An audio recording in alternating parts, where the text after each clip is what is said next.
Hey everybody, and welcome to Don't Copy That Floppy. I'm your host Lex. And I'm the other guy, the other host, Dan.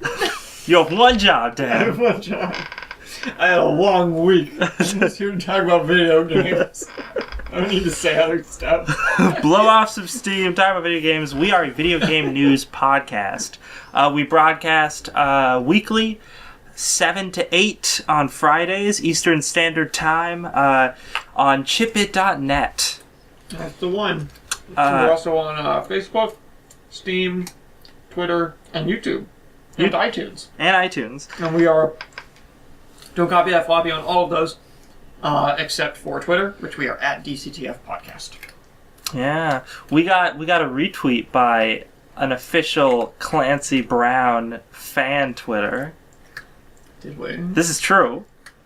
Did we? Okay, this is actually some news that I wasn't going to mention on the show because it's not super important, but I guess I'll mention it real quick. Are we going to have an interview with Clancy Brown? No, we're not going to. I wish. That would be amazing. That may have been an unofficial Twitter. I'm not sure. Okay. But no, so I was looking at the casting for the Warcraft movie. Is Clancy Brown? He's one of the Orc War Chiefs. Is he? I can't remember which one. That's great. But it was great. So I tweeted. Crabs. Yeah, well, I tweeted, Mr. Krabs is playing an Orc War Chief. Take my money. Opens wallet. Yeah. Oh man, that's terrific. Yeah, I'm really excited about that. So what are we talking about this week, we're Dan? talking a little bit. We found these two other Kickstarters to follow last week, so we're just gonna do a little brief updates on those. For these two, I don't think it'll take that long. Okay. They're pretty much just going as they're going. Then obviously we got to talk about GDC. So much GDC news. It happened, and a lot of things were unveiled. Hardware news. Lots of hardware news. Not a lot of software news, but lots of hardware news. That's like the majority of what we have to talk about. We got a lot of stuff about like Valve, Sony's project, VR projects. So a lot of stuff about these new VR things. A lot of stuff about some new consoles on the way. Not like new Sony and Xbox stuff. New other consoles from other companies. It's very exciting. One company's putting out 10 consoles. Get excited. Get excited. The new Xbox is almost here. You can all throw away your Xbox Ones now. Then we have a little bit of news just about some other companies and games that are coming out and were announced and stuff. And some interesting news about World of Warcraft that I think we might spend a bit of time More interesting than Clancy Brown, Dan? I mean... I don't think so. Probably not. Excuse you. Then as always, we wrap up with just looking at what games are going to be coming out in the next week or two. Roughly, depending on how interesting the games in the next week are. We might move on to the week after that. And if you want to chat with us, you can chat with us live while we're doing the show by going to chipit.net, clicking the chat button at the on the top menu. And just logging in with a name. Yeah, you don't need to already have an account. It kind of looks that way, but you can just make up a username and you're in. That's Dan, what I did. That's what Dan does every week. Every day. It would actually make sense for Dan to make a solid username, but he doesn't because he doesn't need to. I'm too cool for that. This is my name. Cool Guy Dan will be Dan in the chat. So if you want to chat with us, again, Fridays, 7 to 8, if you're not listening to live right now. I don't know if anyone's in here right now, but I'm going to say hello. Oh, that's so nice of you. So first of all, Kickstarter. We try and always do Kickstarter stories. Last week we talked about Crowfall and ToeJam and Earl. So I thought we would do updates on those. Now, my prediction with Crowfall would be that last week it was like at 200,000. And my prediction... Is that what it was at? Yeah, out of 800. I could not recall. Or like maybe a little shy of that. Yeah. But my prediction was it wasn't going to take long to get funded. Mine was too. Yeah. And we were right. You were so right. There's 19 days left, and it is at $1,031,000 of its $800,000 goal. It's already hit its first stretch goal. So, lucky us, we get female centaurs. Yes! And also... Oh my god, I'm so excited. I need more horsewomen in my life. And we also get enhanced particle effects. Presumably so we can see their beautiful manes flowing properly. Well, yeah. Obviously. Once there's also... One of their stretch goals is for a certain number of backers as well. They're currently at 10.8 thousand backers. And if they hit 12,000, we will unlock an exclusive All-Father statue for your personal kingdom. And then at 1.3, and only backers get that, I guess. And at $1.3 million, you get the mounts and caravans for this game, which, as we talked about, seems like it would be a pretty important thing in the game. Super useful. More useful than female centaurs. Yes. I'm not being sexist here. Listen. No, female centaur is just as useful as a male centaur. Yes. We want equality here. There's no centaur glass ceiling. But a lot of this game seems to be about resource gathering, so Yes. caravan transport seems like it would be crazy useful. Yeah. Anyone who doesn't know, this is basically an MMO, Crowfall, that is trying to be different from other MMOs. Every month you get a new or every couple months you get a new instanced world where you get to go in, build up resources, fight other players, try and seize things, and then at the end of that world gets destroyed, and you bring everything you have back to your personal kingdom. Now, we talked about it at length, and I mean Yes. at length, like 15 or 20 minutes on last week's show. And you can go ahead and listen to that. And you can get all that info. Yeah. Yeah. Because I'm just going to give that short summary now. But if you want to, go check it out. Crowfall, really easy to find. It's a Kickstarter staff pick right now, and it's already funded. But if you want to give them money, you can help get them to those stretch goals. They say, and more to be announced as far as stretch goals goes. And they're probably going to need to announce where they have 19 days left on this. At the rate they're going, Yeah. they're doing pretty good. Let's talk about the Kickstarter we're less excited about. And apparently other people are less excited as well. I don't know. I don't remember what this was at last week. I believe it was at about 120,000 out of 400, and now it's at 232, with 20 days left. I still think this is probably going to make it. Probably. I just feel like it might not make it in one big fell swoop like Crowfall did. No pun intended. But there's enough nostalgia for this game that it's going to be. Toe Jam and Earl was a game where you play as two funky aliens from the 90s and you walk around picking things up. Yeah, pretty much that's the game. I like how when we were talking about it last week, we were just like, lots of people have the same reaction to this game, which is, oh, I love that game. When I was little, that game's amazing. It just happened to us. And then the day after our podcast, we were hanging with some of our friends and we're like, yeah, in our last podcast, we talked about the Toe Jam and Earl Kickstarter. One of our friends was just like, oh my god, that game's so awesome. I played it when I was little. It was great. So, these are real things. We're not just talking out of our asses here. We're prophetic. We could bring him on the show and have him having a testimonial. No one cares what he has to say. My name is Max and I like Toe Jam and Earl. No, it was Brandon. Was it Brandon? It was Brandon and Max, I thought. No one cares what either of them have to say. Brandon, I hope you're listening. No one cares what you have to say. Why don't you just play Toe Jam and Earl instead? So yeah, on to the main event. GDC 2015. Oh my gosh. A whole lot of stuff to talk about. So this is a 5-day event. Oh man. It's big. And it ended today, I believe. Yeah, I think so. And GDC is a Game Developers Conference. So this is like an expo, get-together event. In San Francisco. Oh, it's March 2nd to 6th. So yeah, it did end today. It did end today, yep. Yeah. So it was, Monday to Friday. It's a big whole event, and it's kind of like E3 or Tokyo Game Show or something like that, except it is exclusively game developers conferring and talking and sharing with each other what they've been doing, as well as giving out their personal awards for things in the past year, whether it be hardware, software, whatever you want. So it's you get to look at what the developers think is impressive, and what they're working on. And this has been cool because we see usually we see a lot of like new cutting edge technology. Like some of the big players at GDC are typically the guys who are making graphics cards. Yes. And Nvidia ATI, well, AMD ATI, I guess is what they are now. But all those guys are big things to show. What big things happened this year, though? Oh, man. A whole lot. What did we speculate about, actually? Virtual reality, I think we reality was a did, big one. and we were right to because there was a lot of virtual reality. But not any of the information we wanted, And which we was knew- release dates. We still didn't get any. we figured there'd be something about the Steam Machine. as Yeah. well, which there was a lot of There was a lot of- for as well. And I'm sad to say it's just as confusing as it always was. I know. I was looking at what you sent me about that, and I was like, wait a minute, huh? Yeah. We'll get into that. Yeah, it's a whole big thing. But yeah, I mean, those were the two biggest things, I would say, in my opinion. There weren't really any game announcements. Aside from the other new console information about Nvidia's console. Oh, yeah. The Shield. Starring Michael Chiklis. Now that's something that we had heard about, I think, last year at GDC or a different convention. And I was just like, it was one of those things that was kind of on my peripheral, like, oh, I hope they're going to say something about it, and they did. The reason I was not interested in it and didn't really like take much time to look into it more was because as soon as they announced it, my mind went immediately to N-Gage. Oh man, you're right. The Nokia N-Gage. Like immediately, I was like, well, here's our next N-Gage. So, but now, I don't know, after reading about it, I'm not sold on it. Like, I don't think I want one. But I don't see this necessarily crashing and burning. Unlike everything else Nvidia makes. But don't... Oh, no.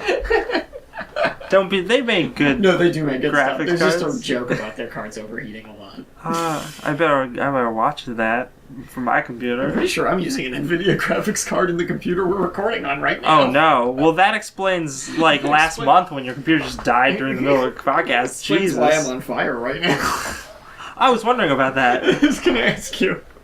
I thought you were just cold or something. No, I always use my computer in flame retardant pants. But no, so I thought it was interesting. I think that, as with a lot of these things, I don't know if they understand where their market is, or if they can carve out a market. I think that's the big thing that I'm worried about. The article we have about it from IGN, I believe, mentions that specifically. Anyway, let's get into more detail on some of this stuff. What do you want to talk about first? VR, Steam machines? Oh man, there's so many options. Let's start with VR. VR's fun. VR is fun. So virtual reality. I'm trying to find it here. It's there. It was the first thing on the list. It was the first thing on the list. You went too far. So, we have VR being shown by Sony. We have VR being shown by Valve. We have VR being shown by the Oculus Rift team with John Carmack. Was it just those three? I feel like there was another one. There was another. Microsoft is doing it too. There was another VR thing I was watching, but it wasn't a company that was planning on like releasing their own VR. They were trying to make peripheral technology for other people's VR. Right. Well, those were the big three, I believe, that were shown at GDC. So these VR systems have been in the works for quite some time. As you said, they still don't have any release dates, but they did some big fancy demos of them at GDC. So the first one let's talk about Sony's. Okay. Let's talk about Project Morpheus. So they showed off some specific specs for this VR headset. So now we had known about Morpheus for a little while. We had seen it. It looked very sleek, but we didn't know much about it beyond that. It's supposed to sort of be the sleeker, lighter, like sexier model, counterpart to to Oculus. Yeah. The stuff we're going to be quoting here is an article from Ars Technica from March 3rd. They do say, it doesn't have a specific date, but they do say it's currently being set for release in early 2016. So we have like a rough idea. Whether that will actually end up being what it is up for debate. And we still don't have prices on this, or I think any of them right yet, which is one of the other things I'm super interested to find out. But this is, the specs for this are super impressive. Yeah. It's an OLED display. I don't know what that means, so I don't know if that's impressive or not. But it's I can't remember the exact term, like what it's an abbreviation for, but it's the same kind of screen, more or less, that the PlayStation Vita has. Oh, okay. It's an LED screen. And they are very, very nice looking. They give you a very, very sharp, crisp, vibrant color. And picture. It's got a 120 hertz refresh rate. It's got 1920 by 1080 resolution, which is like crazy. That's awesome for VR. I don't need that close to my eyes. The screen's 5.7 inches, and it gives you a 100-degree field of view in your virtual reality thing. It has a bunch of LED lights on it too, which they list as like a spec. Yeah, I don't And understand. I'm like, why do we care how many LED lights are on our fucking headset? Like, on the outside of the headset, too. There's a picture of a guy using it. I'm like, why does he have glowing Tron lights on his head? Is that necessary? And, oh yeah, and they use the frickin' light wands. Yes, they got the wands. So between the light wands and the your glowing LEDs on your head face, machine. you just look like such a tool when you wear this. It's ridiculous. Now this is the future, though. Everyone's just gonna look like a huge tool.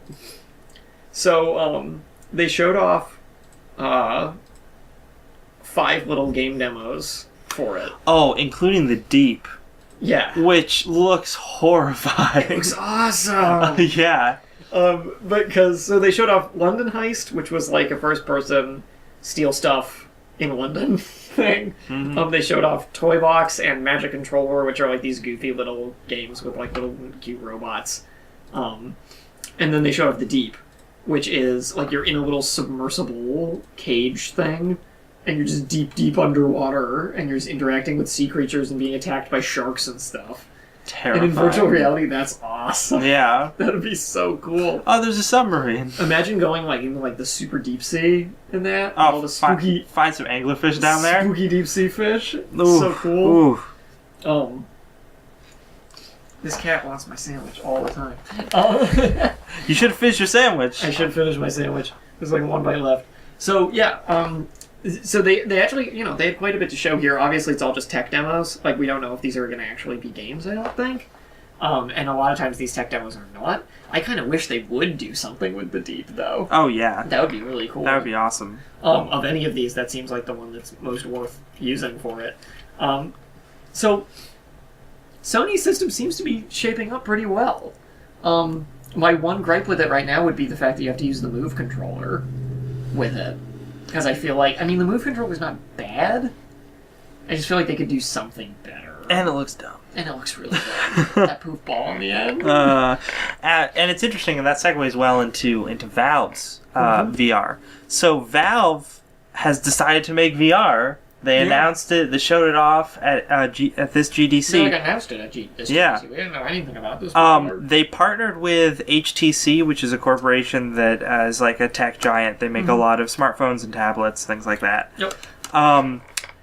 And their headset, so that it's the virtual reality headset that we were sort of expecting as a virtual reality headset. The thing that sets it apart that I think is super interesting is it has a bunch of sensors on it. Yes. That unlike the LEDs on the exterior of the Morpheus seem to actually serve a purpose. Yes. It has a ton of sensors on it, and then it has these 2 controllers that are kind of like wand controllers that have circular touchpads on them. Yes. And then they also have a bunch of sensors on them. And the way the system works is not only do you have the virtual reality headset, but you have these 2 little boxes that you put in or maybe more than 2 actually, but you put them in the corners of your room, and they actually set up like lasers and junk, and they map the perimeter of your room so that then when you're in virtual reality, you can walk around and you won't like bump into walls and stuff. Yeah. That to some degree, it reminds me of the Wii and how you set up your little sensor bar. Oh yeah, like Wii. a way more elaborate version of that. Way more elaborate. Like the Wii is like the bare minimum simplification of what this is, basically. Because the Wii was just for that motion control. But going full VR, you get this 3-dimensional version of that. But it's still by setting up these extra pieces around your room. Yeah. Which I think is super cool. Valve is really going like hardcore on making all this new hardware right now. Like they're getting super into all of this. Oh, and we're going to talk about the controller later, but Yes. that's super exciting as well. Yes. This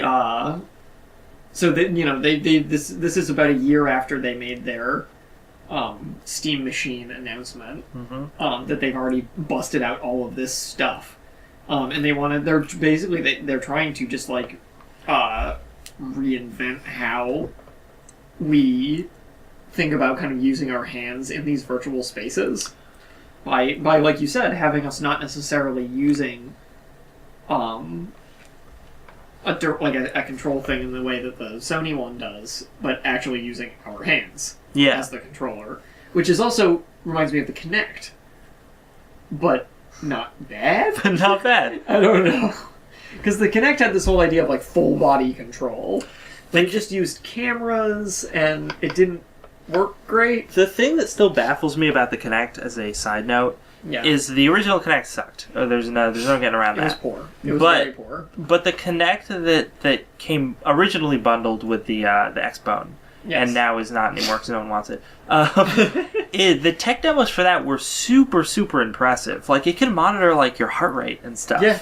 The Kinect seems to be better for medical and scientific applications than for playing video games. Well, it's just like, it offers... Actually, I think it offers game designers a bunch of really interesting options, and no one bothered to utilize it.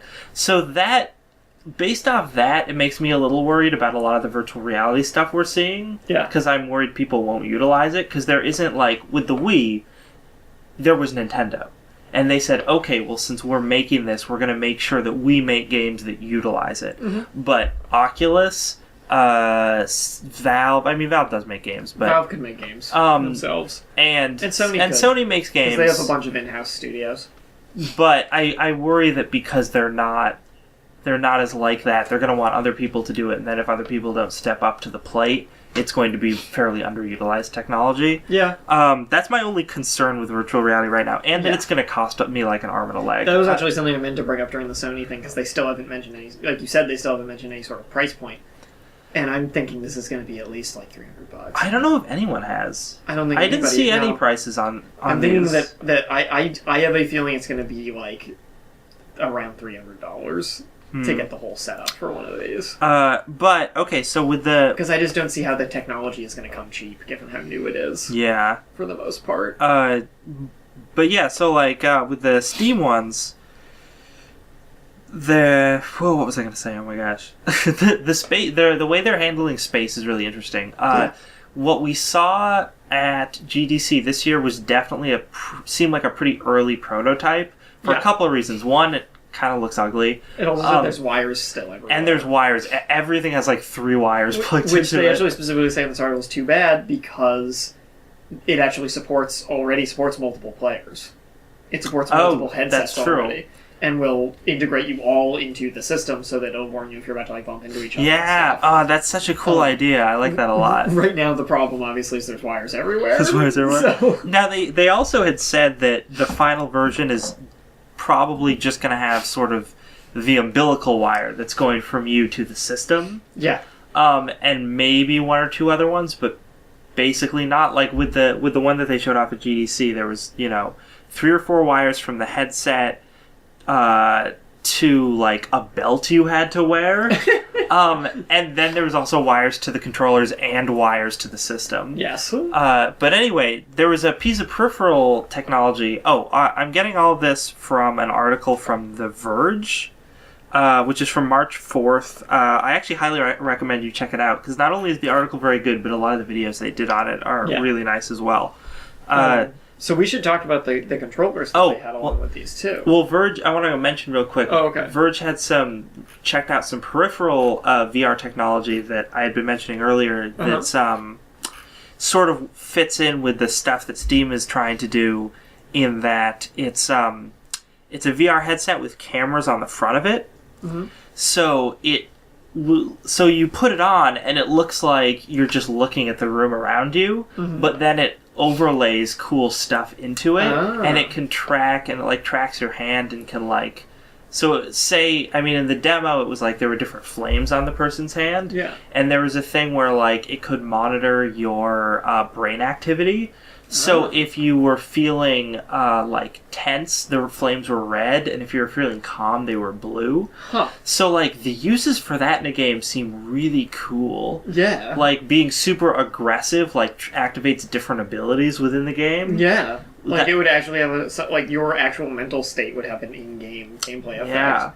That would be really interesting. And again, that was, I forget what company was doing that. It's mentioned in one of the videos in this article, but it's so it's an idea that they developed the tech and they're trying to sell it to one of the companies that's making VR, so that company can market it as a peripheral for their VR. Yes. But anyway, so was there any other VR stuff we wanted to mention? Oh, yeah, before we get to Valve's controller. Yeah. Yeah, we should talk about what John Carmack talked about. Oh, yeah, what did he say? The big thing John Carmack brought up. In an article from IGN from the 4th. Yes. John Carmack, who, for people who don't know, is kind of a big deal in gaming and technology communities. And he's the Chief Technology Officer for the Oculus Rift development. And... Oh, I'm sorry. That was the 4th company making VR. I remember it now. I'll get to it in a second. Oh, okay. It says it in this article. Oh, okay. So he didn't give anything concrete as far as dates for the Oculus, but they want it to go consumer on Samsung's next release schedule. So sometime soon-ish. He says that the new system they've made is not radically different from the older version. But the big thing that Carmack said is that he's excited to see the prospect of VR on mobile devices, saying that the idea of developing this for a mobile market is what pushed him to take the job with Oculus VR in the first place. And they quote him actually in the title of this article, him saying virtual reality is bigger than gaming, which is an interesting thing to bring up, because a lot of this technology is really impressive and could be used for a whole lot of other stuff. Yeah, I mean, the peripheral we just talked about could be used in the medical field for various a lot of this things. stuff could be used medically, for sure. So I'm wondering where that's going to go from here. 'Cause it's interesting that this thing that started as a way of playing video games in a cooler way is probably going to end up being used for a whole lot of stuff that's way more interesting than that. And it's interesting that John Carmack himself, who's such a big part of the game developer community, is even himself saying the reason why I decided to do this was to try and use it with other things. And the idea of mobile VR, I don't even know how that would work. Or what you'd be doing with it. So that's aside from maybe something like the Google Glass system, where you have can overlay things as you're walking around and do, I don't know, you can go through your email while you're just walking down the street or something. Well, it reminded me the Samsung Galaxy stuff. Last GDC or a different conference, I can't remember. They were talking about how they had the headset that was you slide your phone into it. Oh, okay. Which might be the Gear VR. I could be wrong. Yeah, I'm not sure. But yeah, so the idea is that everything's running on the phone's processor, and the headset is just sort of holding it in place and giving you some additional, the sound and some other random stuff.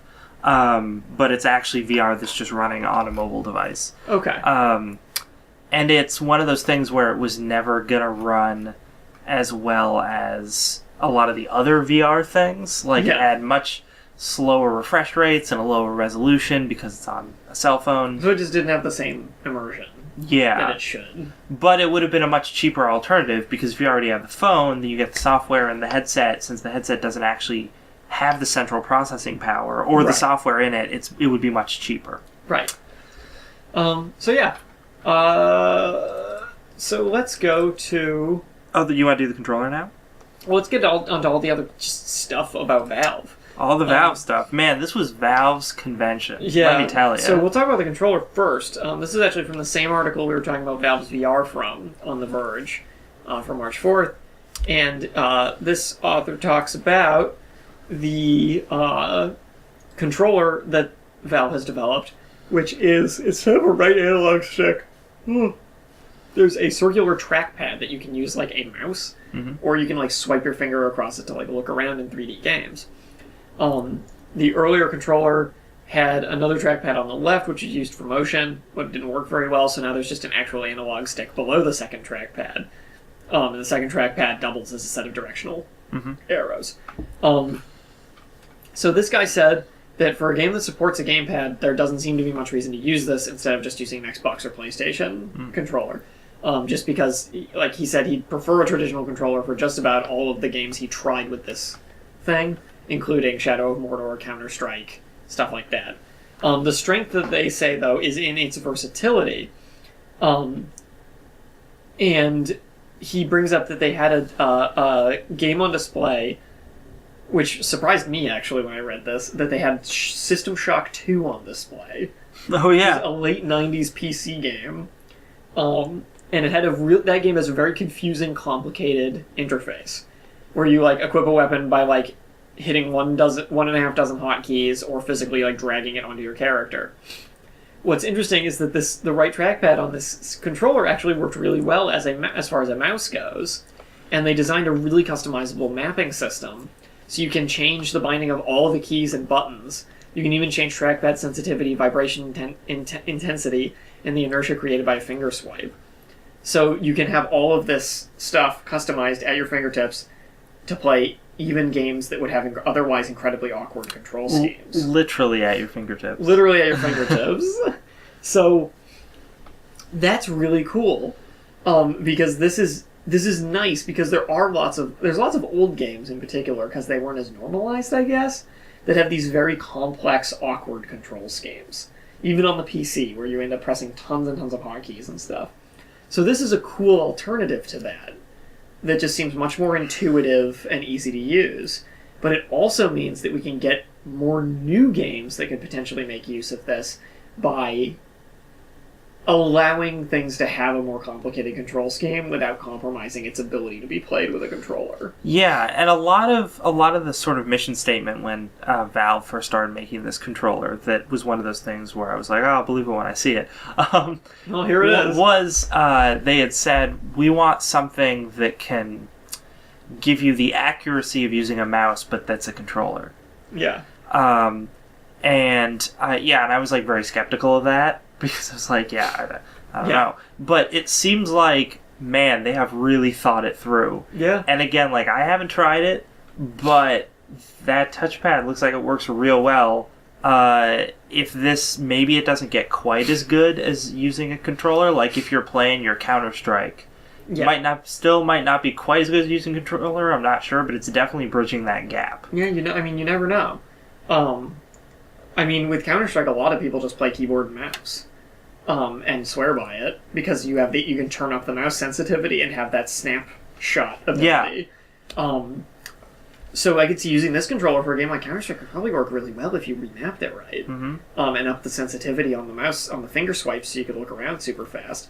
It would certainly take some getting used to, but it might be just right, you know? The person who wrote this article says that this seems...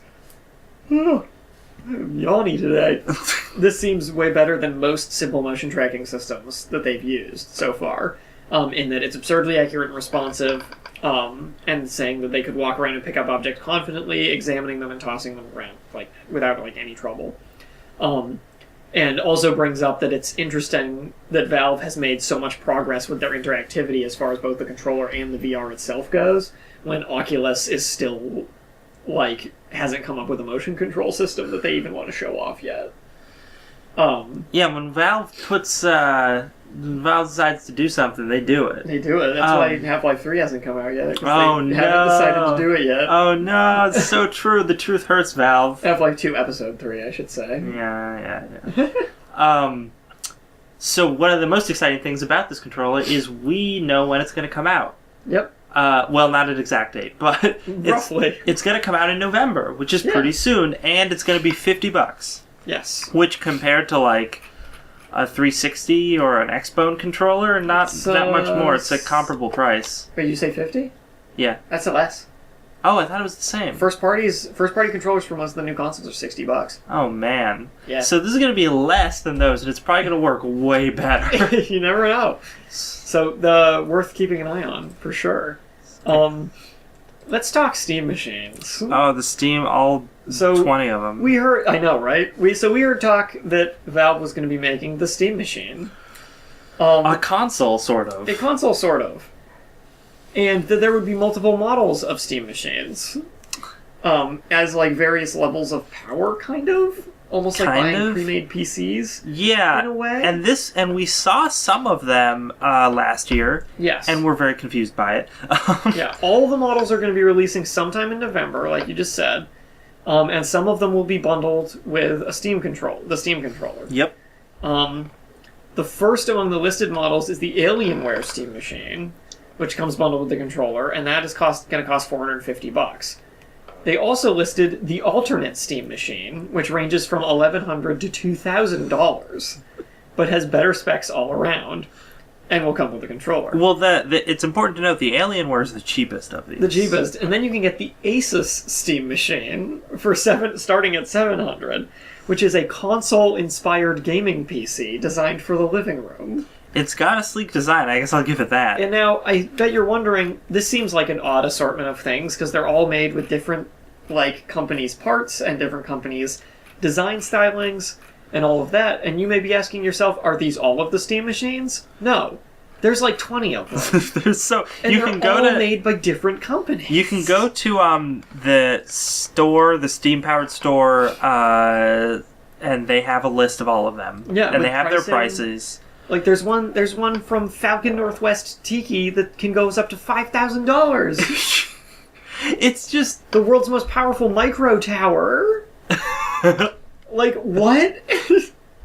What are they making? So yeah, it's very clear that Valve went to a bunch of companies that make computer parts and said, "Hey, do you want to make us console PC things?" Yeah, and I guess the thing they all have in common is they're all running the same OS. Yes, which is an OS developed by Steam. Yes. Or by Valve. And they will all be able to use the controllers and mostly come with the controllers. Yes, and they'll all use the same software and whatnot. But the guts of all of them are totally different, and they all look totally different. What baffles me about this is I get that what Valve was trying to do here, but why so many? Yeah, you think you'd restrict it to 5? Maybe? Yeah, 5 if they at really most. wanted to go big on it? But this is crazy. Some of them are super ugly too. If you go go down all to look completely different. There's no visual consistency. And some of them look like other systems. Yeah. If you go to the next box, looks like an original Xbox. It has the same color scheme. But costs $800 to $1,300. Yes. I mean, it probably runs better than an original Xbox, but... I mean, and how many of these actually have specs up right now? I think they all do. Let me go to the Tiki here. All the ones I looked at did. Okay, yeah. So they have the CPU and GPU specs. And they have impressive specs. They do have impressive We're talking about 8 terabytes of storage. 8 terabyte of solid state drive. And that explains why it's so expensive right there. Right there. 8 gigabytes of solid state drive. They're also customizable. Because they're gaming PCs, yeah. Really. They're not really consoles. And this one, at least, comes liquid-cooled. Oh, so nice. And everything. 16 gigabytes of DDR3 memory. NVIDIA GeForce GTX 900, including the Titan and Titan Z class. Which are also... Those are graphics cards that were just announced. Yeah. Also at this GDC. Yeah. By NVIDIA. They are 12 gigabyte... 8 billion transistor GPUs. Oh my god. Dear Lord. Dan, you want to run? You want one Crysis? You want to run 20 games of Crysis at once? At once, or one game of The Witcher 3. Oh, so it's crazy. Some of these Steam machines are absolutely nuts, and I find it odd because when they announced this, I was expecting something more along the lines of PlayStation or Xbox or what have you. I wasn't expecting 20 pre-made gaming PCs. And to be used with controllers. And this is my big... Instead of keyboards and stuff. And this is my big worry about this. Although I guess they all have USB inputs. Yeah. So you could probably use controllers. Some of them have... keyboards and stuff. Some of them have some crazy inputs. And all sorts of outputs. It's nuts. Let's look at the next box. But Can we talk about how much it looks like the original Xbox? It does, but way more cube-like. It's it looks like an amp. Yeah, it's big, black, heavy. It has green stuff on it and has an X on it. It's just, and it's super ugly. It literally just has a big computer power supply sticking out of the back. And all the kind of inputs you see on the back of a computer. Yeah, this looks like the back of my computer just all jumbled up. It's crazy ugly. Wow, is it badly designed? Some of them are very pretty though. I will say that. I'm just amazed at how different they all look. The Cyber looks really neat. It does. It looks like a mech or something. Yeah, the Zotac looks great. What are we saying? I don't know. They're so ridiculous. The main gear drift looks horrible. The main gear drift kind of looks like a VCR. The iBuyPower SBX. Oh my god. That one actually looks pretty cool. Oh, that looks really cool. I hadn't looked at that one. That's a really stupid name. That looks like you would use a Morpheus headset with it. It does. This is like a Tron console. Yeah. But no, so I think this is really bizarre because I don't know the market for this. No. Because you think like the price range and the sort of like super PC Master Race specs would make PC players want to buy it. But if I was hardcore PC Master Race, which I'm not. You're building your own computer. Yeah, I'm building my own computer. I'm not going to buy one of these. No. Because I want it to be able to, like, I'm sure the Steam OS is great. And I'm sure that if you got the Tiki, you'd be very happy with its 8 terabytes of solid-state drive storage. Oh, yeah. But I want to be able to run an OS that can play games that might not be on Steam or Basically, can do things besides gaming. You're saying you want to be able to use Linux. Well, yeah. Obviously. Because Goddess is going to come out on Linux, alright? And I'm going to play it on that when it comes out. They promise. Peter Molyneux promised, and that man never goes back on a promise. Oh no. I wish one of these Steam machines had been made by Peter Molyneux. It would say it was coming out in November, but then it'd come out in like 3 years from then. It's called the Tree Grove SBX plane. And it would have all these great specs, but then when it actually came out, it would have like a third of those specs. Oh no. Oh no. It's too easy, Peter. It's too easy. I know exactly what you mean, though, because I feel like you have two main people who are going to be looking at these. You have people who know about computers and want a gaming PC, and you have people who don't know about computers and want a console. A console. And the people who want a console... Or who want a computer, too, to play games on. Yeah. It's also possible. But the thing is, like you said, PC Master Race people are just going to want to build their own computer. Yeah. And the console people are going to either want a console... Or they're going to look at all these and be crazy confused. And that's what I was just going to say. Because there's so many of them. There's so many of them, they're all different, and it's like, people are not going to understand that these are all Steam machines. No. People are going to just think, it's like, what is this weird box? Because it doesn't look like a computer. It's not marketed as, like, a console, necessarily. They're weird. Like, I look at the next box, and I'm like, what is that? What is this thing? What is this horrible monstrosity? What is this? What's the Tiki look like? Oh. It looks like a tower PC. It's so sleek. Although it's really small. It's you see it next to the controller, and it's really small. It's I like actually think it's pretty cool. It's very simple. Part of the reason why it's so expensive is because red and green and fire. Part of the reason why it's so expensive is because all the technology is super miniaturized. Yes. Which I think is kind of a waste of time, because if it's gonna be more of a PC and sit on a desk, it doesn't need to be small. No. Not really. And that's what's weird. Like, these things are in this weird middle ground between console and PC, and I just don't know how that's going to end up working out. I predict it will work out very badly. Me too. And that's the other thing is, like, they have so many companies making these for them, but that means that there's going to be so many people buying each... My cat is sneezing up a storm. Yeah, what is going on? That means there's going to be people buying... Is your cat vaccinated, Dan? I don't know. Oh no, Rubella. So these things are all going to be bought, and they're all being made by different companies. So I don't know how each company plans on making a big profit on these either. Now, on the other hand, it's being split 20 ways. On the other hand, Steam is going to be sitting pretty because they get a piece from every console that's sold. So this really just seems like a really bad deal for the companies that are making all of these. Like, but it's super weird. So, well, it's not an Xbox. I mean, they spent like $20 putting theirs together. The design is so... Seriously, look it up. It looks horrible. The Xbox is probably the worst looking one. That looks like a stereo. The Origin it does. Looks like a stereo system. Which is weird. Yeah, this one looks like a weird Blu-ray player. Yeah, what is that? What was that one? The EXS, excuse me, the 3... What is that supposed to be? That's not a 3 or an E. The 3XS ST Steam Machine by Scan. Yeah.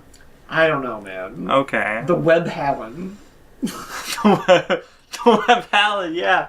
That looks actually kind of nice. I like that one. Really bad name, but nice design. Really terrible name.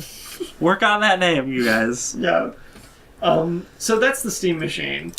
That's not what I expected the Steam Machine to be. Well, I expected it to be one machine. Yeah, it's just going to be... I expected it to be like 3 variants on one machine. It's going to be so hard to market it. Yeah. I'm just repeating myself at this point. It's the new 3DS yeah. all over again. But is it the new 3DS I? Or the new 3DS? Or the new 3DX Lite? Or XL? I'd like a used new 3DS. or the iXLL Lite Pepsi. Pepsi Clear. I want DS Classic back. Glass bottle DS. Glass bottle DS. Made with real cane sugar. You can really see the graphics clear. The fidelity on the cane sugar is great. So also along with Valve, the thing that they're making that like is a good idea. That seems like it'll be really easy to market. The Steam Link in-home game streaming. Yeah. I think we talked about this in one of our first podcasts. Yeah, when it was first when announced. They were talking about this streaming software or hardware. So it'll allow low latency stream. It's a little box basically that you can use on your PC, Mac, Steam machine, or Linux-based computer. Mm-hmm. It'll offer low latency streaming of Steam games in 1080p at 60 Hz, and will retail for $50. Sounds great. Yeah, that's totally reasonably priced. In the past, we've talked a lot about how game streaming actually seems like the real future of games, unlike VR. Yeah. I mean, it's great because you capture a stream from a PC and you can display it on your TV. Yeah. Like from anywhere in your house. It's great. That's cool, and it's super reasonably priced. Now, for me, I think for our age demo, it's not for us because a lot of us, like in our age demo, we're pretty young. We're not that young. We're like mid-20s. So a lot of people who are just starting to live on their own. Yeah. And maybe they're really into their PC stuff, but they're probably not going to have like a separate television, or if they do, it's going to be very near their computer. Right. So this seems like for us, it doesn't really make sense. But for the crowd that are still in high school buying consoles, this makes a whole lot of sense. I think it's a really cool idea. Yeah. Or if you have a huge house. If you're super rich, this is for you. $50. So just buy it. You can get it for your Tiki Mini Tower Steam Machine. Yep, that's true. You can do that. So, how much do we want to talk about Nvidia's Shield? Okay, well, it has stream. It's very similar. Yes. It's very similar to Steam It's Machine. actually got a much cooler design. Yes. In terms of just to look at it. It looks it reminds me of the monolith from 2001 A Space Odyssey. Yeah. Or like the weird robot from Interstellar. Yeah. Kinda. So they say they finally are giving more information about this. They're saying that it is running on an Android operating system. And it will be able to run games in resolutions on par with PS4 and Xbox One. So as long as you can commit to the Android ecosystem on it, you get full access to the Play Store's offering of music, movies, TV shows, apps like Netflix, Hulu, and Plex, so you can get streaming and local media, as well as the entirety of its game catalog. You can also play 4K video at 60 frames per second. Which is super impressive. It provides a big old list of controller-based games for purchase through the Play Store, many of which have come out through partnerships between Nvidia and developers. So they're clearly actually contacting lots of developers to get their games on this console, which is good. And I said earlier, when I see the Shield, I think N-Gage. Mm-hmm. I think that's something that Nokia did not do. Yeah. Nokia made the N-Gage, which was kind of not a very good handheld anyway, but they really shot themselves in the foot by not getting any decent games for it at all. Now, this is interesting because this is sort of they're going to have the opposite problem that Steam is going to have. Yes. Because Steam, the one thing you can rely on for them, besides it looks like this amazing controller, is their OS is probably going to be really solid and their store is really solid. Yes. Whereas with this little guy, the Nvidia Shield, if their OS sucks and if their store sucks, then it's just gonna tank. So hopefully it'll be good. But because as you said, since they're reaching out to developers, hopefully that will not happen with them. The people who played the demos on this as well at GDC said that they did not see consistency in its performance. Yeah, that's the other thing. It was like they played Doom 3, a remastered Doom 3 that looked great. It looked great, but Doom 3 came out on the original Xbox. So that's whatever. Yeah. They said, "Will it play Crysis?" as like the joking. Yeah. You know. And they said that Crysis 3 was played on it, and between the two demo sessions they had, the odd IGN had. During the first one, it didn't look quite as nice as it did during Tuesday nights.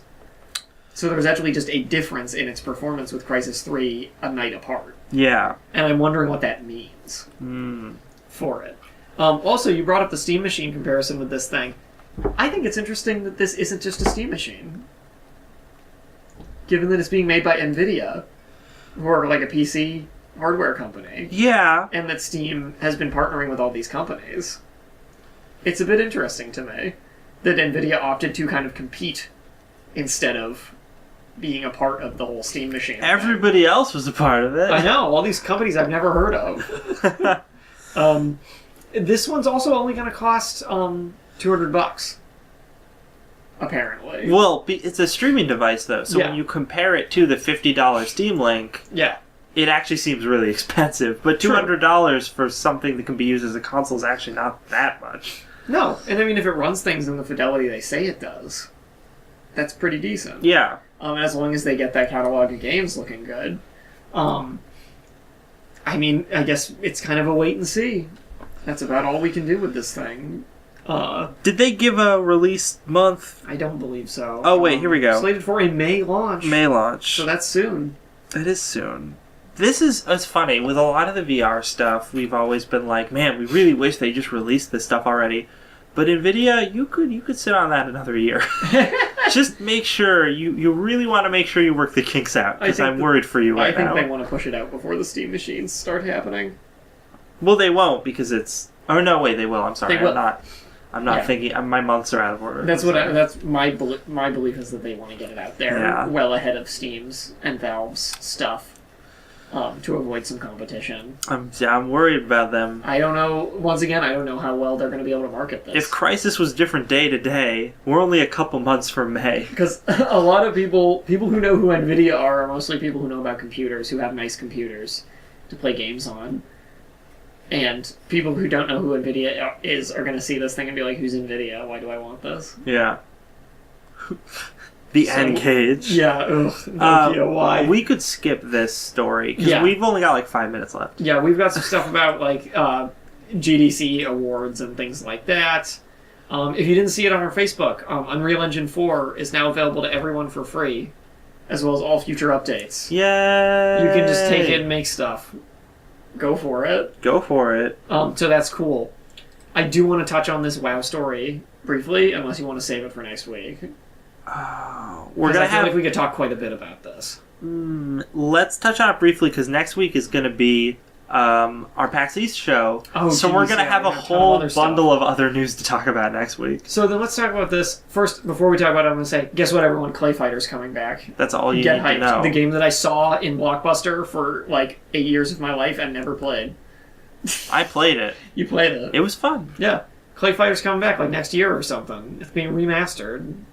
Cool. Sounds sweet. And one of the writers from Dragon Age has moved on to a secret project for BioWare. Maybe a new IP. Interesting after the cancellation of Shadow Realms. Be really nice if they just made a new IP. With that, yeah. Come on. So let's hope for it. And they are still working on a new entry in Mass Effect, but they are not calling it Mass Effect 4, and that's not what he's working on. So WoW. WoW has introduced an in-game way of buying playtime. They were really against this for a really long time. They were. I'm shocked that they turned around. Yeah. Me too. Especially because usually this kind of change is something that a game or a company will do out of desperation. Yeah. But after Warlords of Draenor did so well, I assumed that would cement them in their belief that they didn't need to do this. Yeah. But it didn't. It had the opposite effect. Okay, whatever. But this is super interesting. So you buy tokens. Yeah. And you can buy them with real money, or you can buy them with in-game gold. Yeah. And I think part of the idea here that they finally cracked on was that tons of players now have a ton of extra gold that they just don't need in the game anymore. Just like when we were all playing Diablo 2, gold became useless. I had to use Stones of Jordan. Exactly. So this is their way of... This is the new Stone of Jordan, you guys. It's the new Stone of Jordan. This is their way of dealing with that problem, as well as dealing with the problem of gold sellers. Yeah, I guess that's the best argument for this. Is it cracks down on people who are doing things they don't want. Yeah. And stuff. And this article from Polygon about it from March 2nd also compares it to EVE Online, which allows you to purchase Plex, which is an in-game currency that can be used as real money to buy subscription fees and stuff. So in EVE, if you're good enough at EVE, you can have your game pay for its own subscription. Yeah. By just making money off your in-game companies and stuff. Each of these tokens is worth 30 days of in-game time. And they are not resellable. So once you purchased one, it's soulbound to your character and has to be redeemed by you. And they are sold at a set gold price. You can't change... Players cannot choose the price, even if they're selling them on the auction house and stuff.